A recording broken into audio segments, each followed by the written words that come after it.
Dans le cadre du second tour des élections départementales, ce débat concerne le canton de Lacanourgue. Ce débat sera animé par Jean-Claude Astruc, journaliste à Radio Ovie-Lozère, Patrick Biancone, journaliste à la Lozère Nouvelle, et la mise en image est assurée par Patrick Zimmermann, journaliste à la Lozère Nouvelle. Et donc ce document, ce débat sera disponible sur le site de la Lozère Nouvelle, 48 Info. Chaque binôme donc a choisi son représentant. Chaque intervenant disposera de 10 minutes pour débattre, plus 1 minute donc concernant la conclusion à ce débat. Jean-Claude, on part dans le canton? Alors juste pour préciser au début de ce débat que ce n'est pas nous qui avons choisi les personnes qui sont présentes sur ce plateau, puisqu'on nous a beaucoup reproché qu'il n'y a pas suffisamment de femmes, mais c'est le binôme qui a choisi qui allait venir au débat. Tout à fait, donc voilà. Il a choisi son représentant ou sa représentante. C'est vrai qu'on entend aussi souvent la réflexion, pourquoi ne pas inviter le binôme dans sa totalité. Bon, il faut dire aussi qu'il y a un problème d'organisation, de place et puis après de temps aussi, donc c'est compliqué d'avoir 4 personnes autour de la table, donc c'est pour ça que nous on a fixé la règle aussi d'avoir une seule personne parmi le binôme. Ça c'est nous qui l'avons décidé. Et tout à fait, et vous dites 4, mais on peut être plus de 20 si tout le monde vient autour de cette table. Tout à fait. Certains cantons au premier tour, oui, il y aurait pu y avoir 20 personnes autour de la table. Tout à fait. Et donc on a limité le temps à 10 minutes aussi pour chaque intervenant, pour avoir quelque chose de dynamique et ne pas trop diluer. Jean-Claude, quel est donc ce canton de Lacanourgue et quels sont les candidats pour le second tour? Alors je rappelle les communes qui constituent ce canton de Lacanourgue. Il y a Banassac, Canillac, Lacanourgue, Chanac, Laval-du-Tarn, Lamalène, Le Massegros, Le Recou, Saint-Georges de Lévejac, Saint-Rome de Dolan, Saint-Saturnin, Saint-Énimie, Latilleul et les Vignes. Au total, 14 communes composent ce canton de Lacanourgue. Il faudra voter dimanche prochain à nouveau pour les candidats qui restent en liste et dont les binômes sont représentés ici. Je rappelle les résultats de ces élections du premier tour. Le binôme Fabre-Valéry Jean-Paul Pourquier obtient 42,69% des suffrages exprimés. Le binôme Aulas Marie-Dominique et Philippe Rochoux obtient 27,23% des suffrages exprimés. Il y a donc ballottage entre ces deux listes. Monsieur Gaudry François et Arlette Bonicelle, 16,75. Monsieur Damien Marie-Josée et Gardette Philippe pour le Front National obtiennent 13,33%. Autour de cette table, donc, les représentants des deux binômes qui vont s'affronter dimanche. Monsieur Pourquier, bonjour. Oui, bonjour. Et monsieur Philippe Rochoux, bonjour. Bonjour. Patrick, une analyse de ces résultats?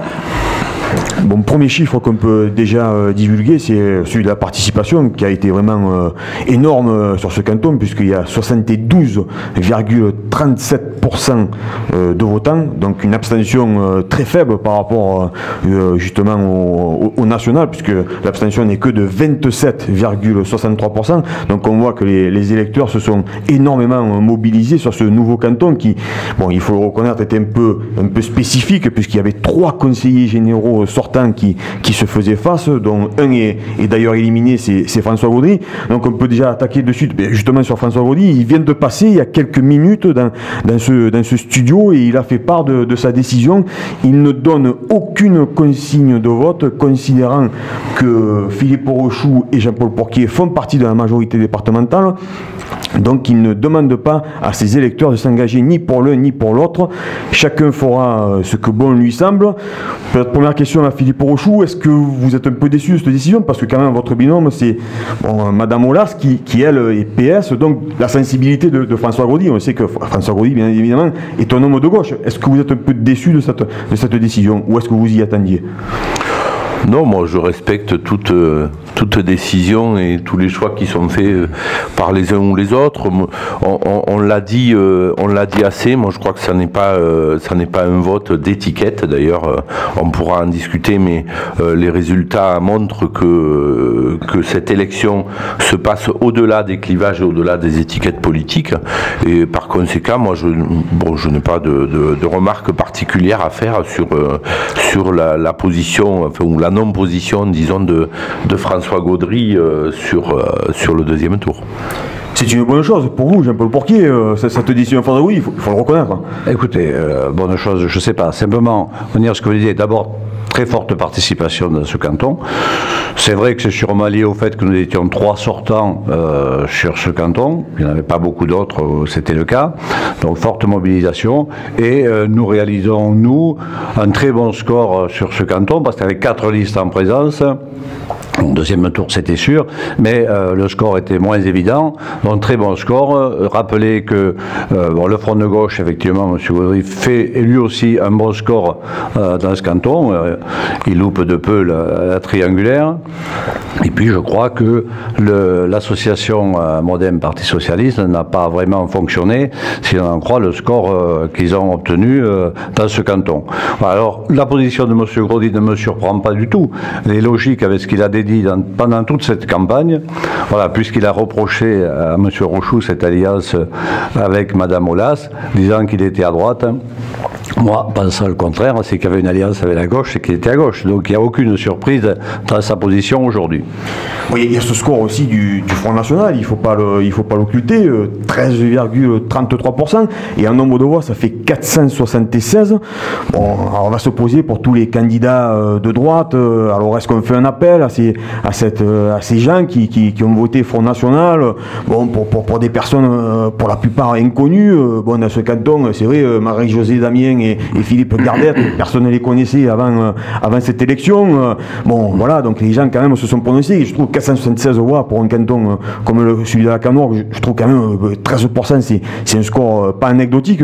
Est-ce que vous lancez un appel à ces personnes? Alors, d'abord, c'est vrai que c'est pas anecdotique. Ceci dit, le score de 13%, c'est le score que l'on connaît depuis quelques années maintenant dans ce canton. Ils n'ont pas vraiment progressé, ils n'ont pas régressé non plus. Et force est de constater que 476 voix pour des gens qui n'ont pas fait campagne, qu'on ne connaît pas et qui ne sont pas venus, c'est assez incompréhensible. Mais bon, les résultats sont là, malheureusement, les faits sont là. Alors après, bon, aucun membre du FN n'est en capacité de se maintenir sur le département, sur les 9 cantons où il était présent. Donc ils ne seront pas l'arbitre de ce scrutin en Lozère. Quant aux électeurs, écoutez, les électeurs du Front National, s'ils se reconnaissent dans nos idées, dans notre programme, écoutez, nous ne pourrons pas refuser leur voix, bien sûr. Donc, il n'y a pas d'appel particulier. Simplement, je fais remarquer que le Front National s'est toujours manifesté comme un ardent défenseur du département, de la collectivité départementale. C'est peut-être un des seuls points sur lesquels nous soyons d'accord, mais sur ce point-là, nous sommes d'accord. Et donc, nous sommes, je crois, nous l'avons manifesté et je l'ai démontré à plusieurs reprises, la droite et l'UMP à Lozère, défenseur de la collectivité départementale et du maintien de la collectivité départementale dans ces grandes régions élargies, contrairement à l'opposition de la gauche qui a voté la suppression du département en 2020 une première fois et qui parle encore de disparition à terme du département. Donc moi je dis, s'ils se reconnaissent dans notre défense du département, eh bien, écoutez, qu'ils fassent leur choix à leur âme et conscience. Philippe Rochoux, donc ce score du Front National, ça va quand même dire quelque chose. Les gens en ont marre, c'est quoi le message? Comment vous analysez ça? Oui, moi je veux revenir sur 2 ou 3 points là qui ont été évoqués. D'abord simplement pour remercier les électrices et les électeurs qui nous ont fait confiance pour ce premier tour. Nous avons un bon score, moi j'estime que nous avons un bon score effectivement dans un contexte qui était compliqué avec plusieurs sortants, plusieurs candidats sortants, avec le secteur de la Canourgue quand même qui pèse lourd. Un bon score face au président du Conseil général sortant.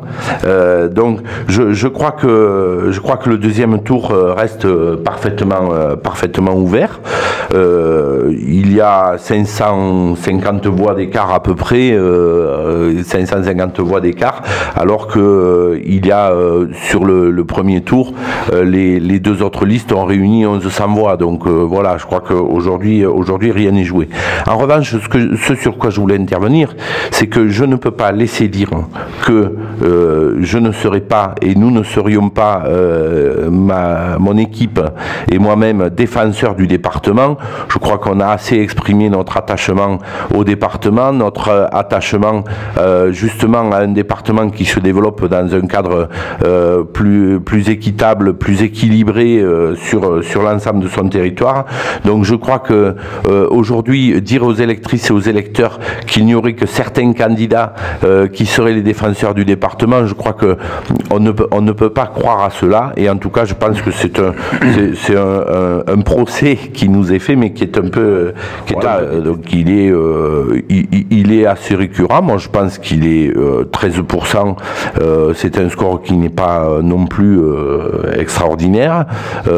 Malgré tout, voilà, on peut s'interroger sur il faut s'interroger sur ce qui peut conduire les électrices et les électeurs à se pencher sur ce vote. Je crois qu'il y a souvent un peu de mécontentement sur la gestion de l'action publique, que ce soit au niveau national mais également au niveau local. Donc je crois que là, notre département, si on s'en tient aux résultats qui apparaissent un petit peu partout, je crois qu'il y a manifestement l'envie de renouveler un exécutif départemental, et je pense que c'est peut-être dans ce cadre-là que les électrices et les électeurs qui sur le premier tour étaient sur d'autres listes peuvent nous retrouver. Alors justement, vous étiez président de la commission culture au Conseil général, vous avez voté de nombreuses actions de la majorité départementale. Qu'est-ce que vous reprochez à Jean-Paul Pourquier, et qu'est-ce qui vous différencie clairement pour que les électeurs puissent comprendre? Moi, je pense que... alors d'abord, je me suis investi, comme vous le savez, au sein de la commission culture depuis de nombreuses années. Ça ne date pas d'ailleurs de mon élection, ou de mes élections. Et d'ailleurs, au passage, je dirais que je n'ai pas été élu ni par une majorité départementale, ni par un parti politique. J'ai toujours été élu par des électrices et des électeurs. Je redis encore une fois que sur le scrutin dont vous avez les résultats, mais même sur les résultats antérieurs, si vous faites le parallèle avec les étiquettes politiques, vous verrez très vite que les élections, que cette élection cantonale, ces élections départementales pour cette fois-ci, ne sont pas basées sur les étiquettes politiques. Voilà. Sur l'action départementale, moi je l'ai indiqué, je me suis investi dans ce qui était, je crois, ma partie dans le domaine culturel. Je pense que j'ai pu y apporter quelque chose, et j'en suis ravi. Je pense que le département, moi je ne suis pas du style à tout rejeter ou à dire que tout est bien. Je crois que les gens en ont assez d'ailleurs de ces discours, et souvent c'est le discours national de dire que tout ce que fait l'adversaire, tout ce que fait le concurrent est mauvais, et tout ce qu'on fait est bien. Je crois que c'est pas vrai. Je crois qu'il faut se remettre en cause, qu'il y a des choses à améliorer, et dans ce département, moi je l'ai indiqué, il y a des actions, nous l'avons dit dans notre programme, il y a des progrès à faire en termes de notoriété de notre département, il y a des efforts plus conséquents à faire en matière d'infrastructures pour permettre le développement économique, le développement touristique, l'emploi. Je crois qu'on a besoin de mettre plus en valeur les atouts que nous avons sur ce territoire. Je pense notamment aux gorges du Tarn pour l'aspect touristique, mais également un ensemble d'actions qui sont à mener sur le plan départemental et sur lesquelles nous avons des efforts à faire. Je crois qu'aujourd'hui notre département mérite un effort particulier, parce que, et encore une fois, si je dis ça, c'est parce que je suis évidemment absolument favorable au maintien du département. Monsieur Pourquier. Oui, alors écoutez, je crois qu'on voit là toute l'ambiguïté du positionnement de M. Rochoux, qui n'assume pas les propositions du Parti socialiste et de la gauche, qui, lui, combat effectivement le département et veut supprimer le département. Sauf qu'à un moment, il ne faut pas qu'il oublie qu'il a appelé à voter pour M. Hollande et pour la majorité présidentielle. Donc, en quelque part, il faut assumer aussi les choix de ces partis politiques jusqu'au bout, quand ça va et quand ça ne va pas. Donc, c'est là toute l'ambiguïté. Alors, M. Rochoux critique aujourd'hui la majorité départementale, il faudrait changer d'exécutif. Or, il a fait quand même partie de cet exécutif en tant que vice-président. Certes, il a été élu à Chanac par ses électeurs, mais il a été élu vice-président par la majorité départementale. Donc il ne faut pas non plus oublier du jour au lendemain ce qui s'est passé et balayer d'un revers de main. Et je peux lui reconnaître qu'il n'a jamais fait défaut et donc voter avec la majorité départementale. Donc je ne vois pas aujourd'hui qu'est-ce qu'il peut critiquer à cette majorité-là. Alors, revenir un mot sur les élections, ce qui s'est passé, bon, c'est vrai que c'était un canton à fort enjeu, avec 3 sortants, d'où difficulté, mais remarquez aussi qu'il a dit qu'il était face au président sortant, et je crois que le président sortant obtient quand même de très bons résultats. Il n'a qu'à regarder dans mon canton, dans mon ancien canton, 66% sur le canton, 75% de ma commune. Bon, je pense que je fais mieux que les autres sortants qui font 49% à Chanac, 48% à Saint-Énimie. Bon, je pense que les gens ont jugé et n'ont pas critiqué ou ne sont pas critiques envers le président du Conseil général et son bilan et ce qu'il a fait. Donc les résultats sont là. Voilà, alors moi maintenant, pour la suite, bien sûr qu'il faut mobiliser notre électorat encore plus, mais il y a eu une forte mobilisation au premier tour. Je l'ai dit, les électeurs du Front National, personne n'est propriétaire, ils feront leur choix en fonction de ce qu'ils sentent comme le mieux placé au deuxième tour, en tout cas qui correspond le mieux à ce qu'ils pensent et à l'idéal qu'ils se font du département. Et je rappelle qu'ils sont des ardents défenseurs de la collectivité départementale.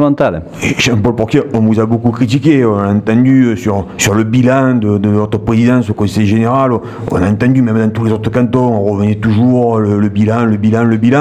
Bon, finalement, comme vous dites, vous avez 15 points d'avance au premier tour. Bon, un score excellent sur la Canourgue avec le soutien de Jacques Blanc et de Henri Blanc. Bon, on voit quand même qu'il y a quand même un poids, vous êtes ancré dans votre canton et le poids de la famille Blanc, c'est important, c'est ce qui fait un peu la différence en ce moment. Est-ce que vous avez cette analyse-là? Oui, bien sûr, je crois que d'abord, si on fait ce score, c'est parce que le bilan n'est pas si mauvais que ça, et pendant la campagne, je n'ai pas entendu de critiques. Bon, voilà, donc c'était ce qui me laissait penser qu'on allait faire un bon score. La difficulté, je vous l'ai dit, c'est qu'il y avait des sortants, et que le réflexe des électeurs a été de voter d'abord pour le sortant dans chaque canton, ce qui était assez logique, sur à quoi on pouvait s'attendre. Voilà. Si ça n'avait pas été le cas, les résultats seraient différents. Alors effectivement, nous avons un fort ancrage, bon, je l'ai rappelé, canton du Massegros, les résultats sont là. Canton de la Canourgue, on fait plutôt quand même un très bon score. La Canourgue même, 55% des voix. Je pense qu'on ne pouvait pas espérer mieux dans ce premier tour. Ça veut dire que le bilan est très bon, que les gens sont satisfaits, et je ne vois pas pourquoi on changerait de majorité. Et si on regarde d'un point de vue départemental d'ailleurs, si on élargit un peu, remarquez que les résultats sont plutôt bons pour les candidats de droite et que rien n'est fait pour le deuxième tour, contrairement à ce qu'on entend. Avantage à la gauche, mais l'avantage il est de quoi? Très très peu. Vous regardez, ça se jouera sur un canton, et le canton en question, rien n'est fait. Donc la majorité départementale est encore en capacité de rester et de gagner au deuxième tour. Henri Blanc vous a un peu taillé quand même, il vous a dit, bon, Philippe Rochoux était vice-président, il aurait fallu un peu le mettre à l'écart, prendre une décision, vous ne l'avez pas fait. Est-ce que vous le regrettez de ne pas avoir pris cette décision? Non, je ne regrette pas, vous savez, moi je suis fidèle à ce que je dis, à ce que je fais, j'ai jamais fait de promesses que je ne tiens pas. Donc Philippe Rochoux a pris des positions à un moment qui étaient contraires à notre majorité, c'est vrai, puisqu'il appelait à voter Hollande et Sophie Pantel.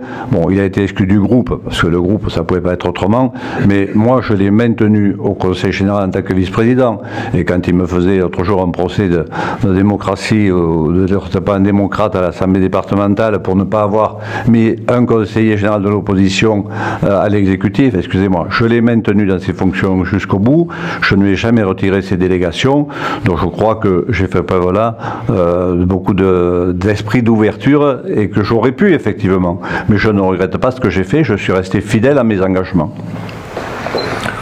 Philippe Rochou, est-ce que le message n'a pas été un peu brouillé quand même avec votre attelage avec le Parti Socialiste? Parce que les gens ont bien compris quand même, si vous êtes élu au troisième tour, donc c'est-à-dire pour l'élection du président, vous allez forcément voter pour le candidat de gauche.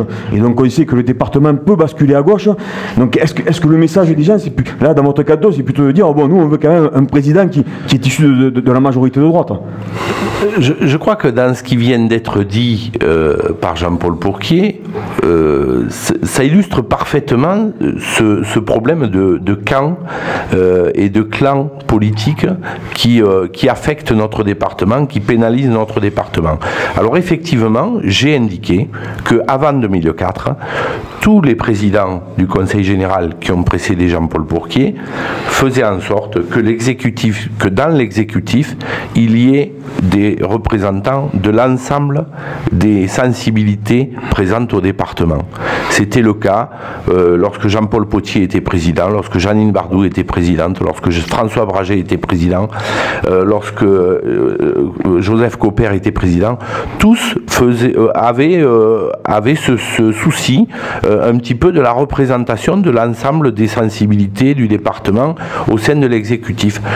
Alors, après dire qu'il y a un cadeau qui est fait en maintenant le président, moi, en maintenant ma vice-présidence au département, bon, je ne sais pas s'il y avait eu un vote, je ne sais pas ce que ce vote aurait donné. C'est peut-être pour ça qu'il n'a pas eu lieu, d'ailleurs, à ce moment-là. Voilà. Après, moi, sur mes positions et sur ma sensibilité et sur les positions que j'ai pu prendre pour les élections au niveau national, je ne les renie pas. Voilà, ça fait partie de ce que je suis, de ce que je pense depuis toujours. Mais je crois qu'il est temps pour ce département de dépasser justement ces clivages politiques, de dépasser cet esprit de camp. Et encore une fois, les résultats montrent qu'on n'est pas sur des camps d'étiquette politique, mais plutôt sur des soutiens, vous l'avez dit, à la Canourgue, sur le soutien de la famille Blanc à Jean-Paul Pourquier, etc. C'est ce qui a donné un petit peu ce résultat de la famille Blanc aussi précis. Bon, ils ont mis tout leur poids. Hein, non, ça ne me choque pas. Ça ne me choque pas, moi. Mais simplement, ce que j'observe, c'est que on est plus sur un vote comme ça de camp plutôt que d'étiquette. Et moi, je continuerai à défendre bec et ongle pour ce département l'idée de dépasser les clivages, l'idée de travailler ensemble pour essayer de faire avancer tout ce qui nous attend, parce qu'aujourd'hui, notre département souffre d'un manque d'infrastructures et tout au long de la campagne, tout le monde nous l'a répété, parce que peut-être Jean-Paul Pourquier a rencontré que des gens totalement satisfaits. Moi, je ne crois pas. Et encore une fois, je crois qu'il faut savoir se remettre en cause positivement, en se disant qu'on doit essayer de faire évoluer les choses. On a des efforts à faire sur les infrastructures dans ce département. On a des efforts à faire dans de nombreux domaines, en matière de notoriété, en matière de promotion, en matière de tourisme, où nous sommes malheureusement très en retard. Nous devons encore une fois mieux utiliser notre potentiel, et en particulier le potentiel des gorges du Tarn. Moi, je crois que ça, c'est l'affaire de tous, et je crois qu'il y en a assez de ces clivages. Demain, il faudra que dans ce département, puisqu'il va y avoir, à mon sens, une alternance et qu'il va y avoir une recomposition des groupes au sein de l'Assemblée départementale, il faudra qu'il y ait un rassemblement, un large rassemblement pour essayer de sortir de ces clivages et pour essayer de faire avancer la Lozère. Monsieur Pourquier. Ben écoutez, juste un mot pour revenir sur cette affaire de vice-présidence délégation. Je crois que finalement, sans le savoir, j'avais un membre de l'opposition dans l'exécutif au département. Vous aviez le verre dans le fruit. Sans le savoir, M. Rochou avait appelé à voter en Épantel. Donc finalement, voilà, j'ai fait preuve d'ouverture et j'avais un vice-président de l'opposition dans ma majorité. Et on va en concurrence. Alors pour le soutien de Blanc... Il a bien travaillé. Ah, mais sur le bilan aussi. reproché. On m'a jamais entendu reprocher quoi que ce soit sur ce point-là. Bon, non, on va en terminer là. Oui, alors justement sur les soutiens, je crois, de Jacquemin Lacanau, qui a été très clair et très précis, c'est justement parce que M. Rochoux s'est positionné clairement avec Mme Aulas, Parti Socialiste, et qu'il a fait son choix. Mais on ne lui reproche pas son choix, c'est qu'il l'assume, c'est tout. Et donc Jacques Blanc et Henri Blanc ont pris position pour moi parce qu'ils ont jugé que c'était la seule liste de droite dans ce canton. Voilà. Alors, quant à dire sur le point du département qu'il reste beaucoup de choses à faire sûrement, rien n'est terminé, mais enfin, nous avons beaucoup travaillé sur un projet pour la période 2014-2020, que nous avons baptisé Lozère 2020, avec une très large participation. Vous connaissez notre projet, il a été largement déroulé, et un certain nombre d'axes stratégiques se sont fait jour sur l'attractivité, et nous y travaillons beaucoup. Parce que nous avons besoin d'un apport extérieur d'actifs. Notre solde naturel lozérien régresse chaque année. Sur la mobilité, il y a aussi du travail à faire. Et nous avons commencé avec une ligne Florac-Mande pour commencer un début, voir ce que ça pouvait donner. Sur l'économie, bien sûr, continuer à attirer des entreprises, à les favoriser leur développement. Sur le tourisme, bien sûr, mais je crois que là, nous faisons un effort maximum, notamment en finançant notre bras armé pour la promotion touristique et le CDT avec plus de 2 millions d'euros par an, et nous avons financé aussi des infrastructures. Bon, la jeunesse, les sports, les associations, où nous mettons beaucoup d'argent, et c'est nécessaire, indispensable pour la vie dans nos communes et dans nos cantons. Voilà, je crois qu'il y a à poursuivre, à améliorer peut-être certains points de ce que nous avons fait, à poursuivre, mais encore une fois, moi je n'ai vu personne qui ne vienne nous expliquer que tout allait mal et qu'il fallait vraiment revoir de fond en comble notre politique. Et puis, si tout va si mal, moi j'attends un projet alternatif. Mais excusez-moi, est-ce que vous avez vu dans la campagne quelqu'un qui ait proposé un projet alternatif? Moi, j'en ai pas vu. Que M. Rochoux me fasse un projet alternatif et qu'il nous décrive ce qu'il veut faire, noir sur blanc, et on comparera avec ce que nous avons proposé. Voilà. Alors, quant au fait de dire il n'y a pas de majorité, il n'y a pas d'opposition, arrêtons avec ces histoires de partis politiques, mais c'est de l'utopie totale. Écoutez, de quoi vous parlez, vous les journalistes, depuis hier, tous ces jours-ci? De quoi on parle au niveau national? De la majorité, de l'opposition. Dans toute assemblée, il y a une majorité, il y a une opposition. C'est indéniable, ça se passe toujours comme ça. Et ici aussi, ici on est en train de comparer les scores de la gauche et les scores de la droite. Donc, je ne sais pas comment on peut laisser croire aujourd'hui qu'il y aura une recomposition à Lozère qui n'existe nulle part ailleurs. Monsieur Bourquet, on arrive au terme des 10 minutes en ce qui vous concerne. Il reste quelques secondes. Monsieur Rochoux, il vous reste 30 secondes avant la conclusion. Vous disposerez chacun d'1 minute pour conclure. Quelques secondes. Oui, moi, je regrette encore une fois, je pense que l'autosatisfaction, ça ne suffit pas. Je crois qu'il faut, les élus ont besoin de sortir de leur bulle, un petit peu, à un moment donné, de discuter avec les gens, de voir un petit peu toutes les préoccupations du terrain. Alors, encore une fois, je n'ai pas dit à aucun moment que tout allait mal, loin de là, mais je pense qu'il y a des efforts à faire. Je pense que ces efforts, et il y a des combats à mener pour la Lozère, qui sont des combats pour lesquels nous devons nous rassembler, nous unir davantage, parce que c'est des combats que nous menons avec d'autres intervenants, avec les pouvoirs publics, avec tout un tas d'intervenants qui aujourd'hui doivent nous écouter. Ils nous écouteront si nous sommes... Monsieur Bourquier. Alors, écoutez, d'abord, bien sûr, moi non plus, je n'ai pas fait d'autosatisfaction. J'ai dit qu'on avait un bon bilan, et je le maintiens, et qu'il y avait sûrement des choses encore à faire. Et nous avons fait des propositions, parce que nous sommes déjà sérieux, responsables, et nous avons un projet tout à fait intéressant pour 2014-2020. Je ne citerai qu'un exemple. Sur le très haut débit dans ce département, enfin, qui a pris à bras le corps ce problème depuis 10 ans maintenant, sinon moi, qui en ai fait une priorité au département, priorité des priorités.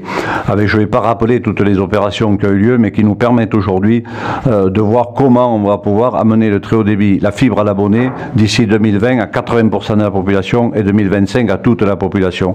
Là, c'est un vrai enjeu pour ce département, pour le maintien de l'activité, le développement, et pour accueillir de nouveaux actifs, et je le rappelais, nous en avons besoin. Donc, notre majorité a un vrai projet, un vrai programme. Je ne vois aucun programme alternatif dans les listes de gauche, puisqu'il faut les qualifier comme ça, même si M. Rochoux s'en défend.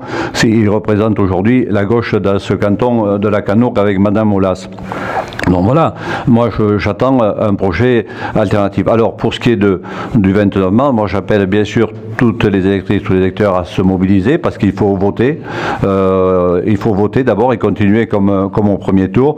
Je l'ai dit, tous ceux qui se reconnaissent dans notre projet, dans notre programme, seront les bienvenus à ce deuxième tour du 29 mars sur le canton de la Canourgue. Monsieur Rochoux, votre conclusion, 1 minute. Oui, alors effectivement, le 29 mars pour ce deuxième tour, moi je souhaite que nous puissions engager notre canton dans la voie d'abord de l'équité et dans la voie de l'équilibre de l'aménagement de ce département avec toutes les forces vives. Je crois que vous l'avez dit, on ne m'a à aucun moment attaqué sur mon bilan ni sur ma méthode puisque sur Chanac, je crois que mon travail a été reconnu et je pense que c'est une méthode de rassemblement et encore une fois je souhaite pour ce département que l'on puisse davantage travailler ensemble, davantage se rassembler plutôt que de faire un travail de camp qui aujourd'hui, dont les clivages aujourd'hui portent atteinte au développement et à l'essor du département. Ainsi se termine cette rencontre, ce débat concernant le second tour des élections départementales pour le canton de Lacanourgue. Il était animé par Patrick Biancone, journaliste à la Lozère Nouvelle, Jean-Claude Astruc, journaliste à Radio Haut-Vive-Lozère, mise en image par Patrick Zimmermann de la Lozère Nouvelle, journaliste à la Lozère Nouvelle, et mise en onde par Jean-François Clavel. Et vous-même, Jacques Deschaux. Messieurs, merci. Merci.